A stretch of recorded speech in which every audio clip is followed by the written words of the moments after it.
យប់នេះភ្លៀងធ្លាក់តិចតិចភ្លើងទីក្រុងភ្លឺស្រមា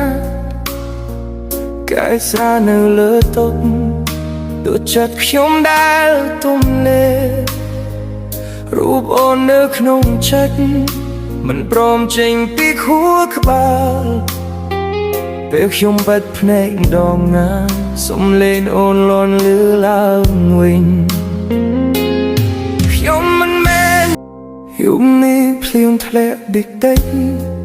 ភ្លើងទីក្រុងភ្លឺស្រមាកាយស្រានៅលើតុដូចចិត្តខ្ញុំដែលទំនេររូបអូននៅក្នុងចិត្តមិនព្រមចេញពីខួរក្បាលពេលខ្ញុំបិទភ្នែកម្ដងណាសំឡេងអូនលាន់លឺឡើងវិញ